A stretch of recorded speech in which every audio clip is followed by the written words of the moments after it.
c'est avec beaucoup de joie,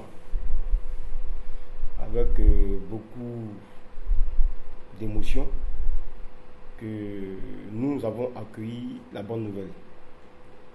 Ceci étant, nous voudrions commencer par dire merci à tous les acteurs qui ont œuvré et qui ont participé à la libération de tous les prisonniers politiques. Je voudrais commencer par dire merci au peuple de Côte d'Ivoire parce que depuis un moment, nous avons constaté que ce peuple dans son ensemble a souhaité que le président de la République essaie d'accéder à cette requête-là, qui est la libération des camarades. Je voudrais remercier les partis politiques, notamment les responsables et les militants du RDR, qui ont eux aussi joué un rôle, parce qu'ils auraient pu exercer une pression sur le président de la République pour ne pas qu'il puisse, avec ce qui s'est passé en 2010, accéder à la demande de libération des prisonniers politiques. Je voudrais remercier le FPI, notamment le président Afin Guessan, qui, par sa méthode et sa démarche de négociation, a œuvré aussi, parce que dans toutes les chapelles où il est passé, il a toujours voulu opter pour la négociation, pour la libération des camarades.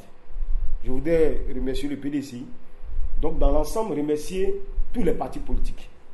Je voudrais aussi remercier la communauté internationale, qui a eu aussi, même si le rôle que la communauté internationale a joué n'est pas visible, mais nous pensons que la communauté internationale a pesé de tout son poids dans la diplomatie, dans la négociation, et a œuvré à ce que les camarades soient dehors.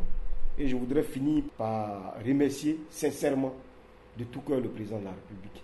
Le président de la République a montré qu'il est vraiment le père de la nation. Il a montré qu'il aime vraiment son peuple.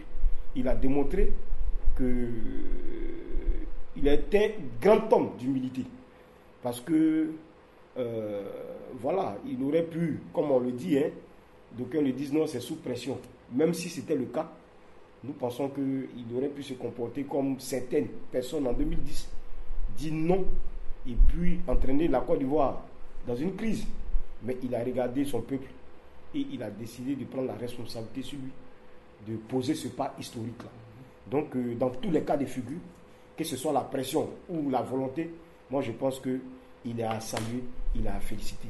Et pour nous, au niveau de la coalition patriotique pour l'émergence, nous trouverons les moyens de pouvoir lui dire merci au cours d'une grande cérémonie qui lui rendra hommage pour tout ce qu'il fait pour le peuple ivoirien.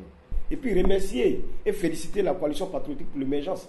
Parce que nous, dans toute notre démarche, nous avons appelé de tous nos voeux, que ce soit par voie de presse, que ce soit par des meetings, que ce soit par des rencontres à un certain niveau que nous avons eu avec les autorités, nous avons toujours appelé à la libération des prisonniers politiques. Aujourd'hui, c'est chose faite, nous ne pouvons que nous féliciter. Maintenant, quand nous avons fini de dire tout ça, nous voudrions interpeller la classe politique. Parce que c'est important. Le président de la République a fait sa part.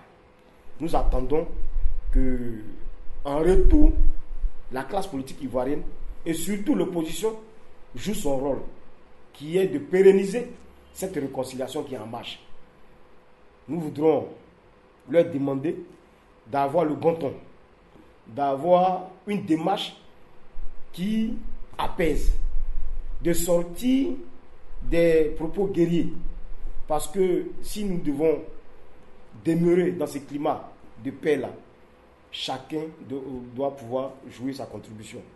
Donc, il faudrait que les uns et les autres retiennent que ce qui s'est passé là, ce ne sont pas les marches, ce ne sont pas les boycotts, ce ne sont pas la politique de la chaise vide qui ont donné ce résultat-là. C'est surtout la diplomatie, la négociation et autres. Donc il faudra pérenniser cette démarche-là. Il faut appeler les militants au calme.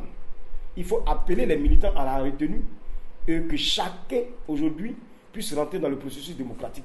Parce que nous voyons qu'avec la démarche du président de la République, les fondamentaux de cette démocratie-là sont en train d'être installés.